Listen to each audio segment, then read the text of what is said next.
नमस्कार। गणपति बप्पा का आगमन बड़े ही उत्साह के साथ मनाया गया है। गणेशोत्सव हर साल महाराष्ट्र में बड़े उत्साह और खुशी के साथ मनाया जाता है। हर साल की तरह इस साल भी पिछले 30 वर्षों से भिवंडी तालुका के खोनी गांव में गणपति बप्पा की विधि विधान से पूजा की गई और बड़े उत्साह के साथ गणेश की स्थापना की गई। अरुण पाटिल ने कहा कि वह गणेश के चरणों में प्रार्थना कर रहे हैं कि सभी के जीवन से दुख दूर हो और सुख समृद्धि प्राप्त हो। भिवंडी शहर और ग्रामीण इलाकों में गणपति बप्पा के आगमन के साथ सभी देशवासियों ने गणपति बप्पा से कामना की और सुख और समृद्धि के लिए प्रार्थना की। साथ ही इस युवा मित्र मंडल में भारत पाकिस्तान युद्ध का एक वीडियो प्रसारित किया गया। अंत में शिवसेना उद्धव गुट के महानगर प्रमुख अरुण पाटिल ने कहा कि भिवंडी शहर के अत्यंत दुर्गम क्षेत्र में गणेश जी का आगमन देखने को मिला है और नागरिकों को यातायात समस्या से होने वाली परेशानी से अवगत कराते हुए क्या कहा, देखते हैं खबर।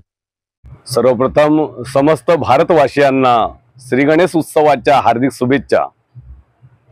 या वर्षी आमचं 30वे वर्ष आहे। गेले 30 वर्ष सार्वजनिक गणेश उत्सव युवा मित्र मंडळाचा हा गणेश उत्सव मोठ्या थाटामाटाने, आनंदाने, उत्साहाने आणि जोशाने संपन्न होतो।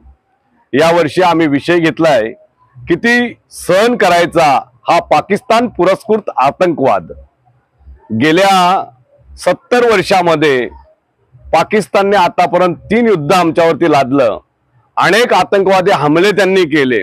प्रत्येक युद्धामध्ये आम्ही पाकिस्तानला नमवलं।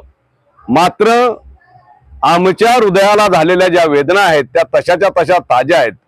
प्रत्येक वेळेस पाकिस्तान हा माघार घेतो आणि पुन्हा एकदा आमच्या सैनिकांवरती, या भारत मातेच्या सर्वसामान्य नागरिकांवरती हमले करतो आणि आपल्या सैनिकांना, आपल्या भारत मातेच्या निष्पाप नागरिकांचा बळी घेतो।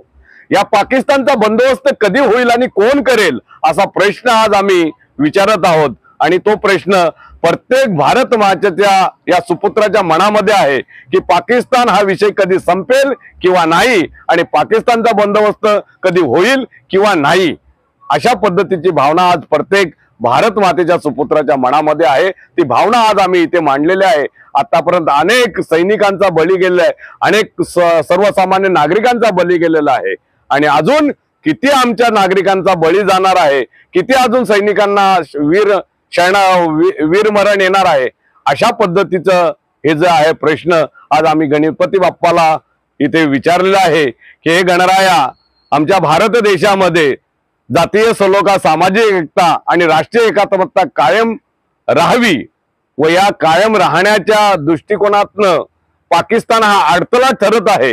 कारण पाकिस्तान ज्या पद्धतीने कारवाई करतो निश्चितच आमच्या देशाची शांतता भंग होते आणि कुठेतरी उद्याला जाऊन त्याच्यापासून काहीतरी विचित्र घडण्याची स्थिती दिसते। आणि म्हणून ही शांतता, जातीय सलोखा, सामाजिक एकता कायम राहावी म्हणून या पाकिस्तानचा कायमचा बंदोबस्त कर अशी गणरायांना आम्ही प्रार्थना केलेली आहे। धन्यवाद। निश्चितच आपण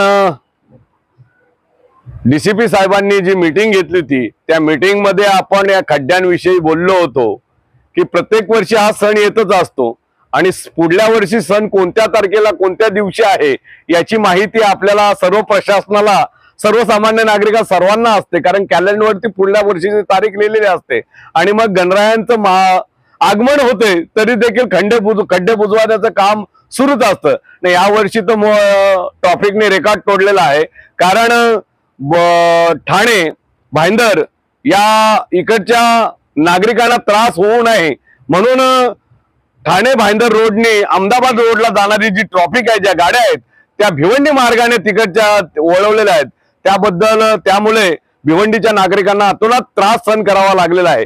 अवघ्या 4 दिवसापूर्वी आपण पाहिलं तर एकाच दिवशी 3 ऍक्सिडेंट झाले आणि या 3 ऍक्सिडेंट मध्ये 2 माणसं आपल्या भिवंडीचे नागरिक मारले गेले।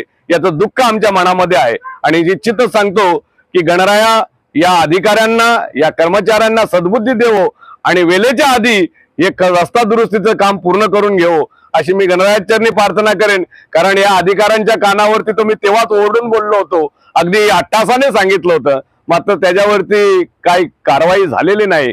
त्याबद्दल माझ्या मनात दुःख आहे।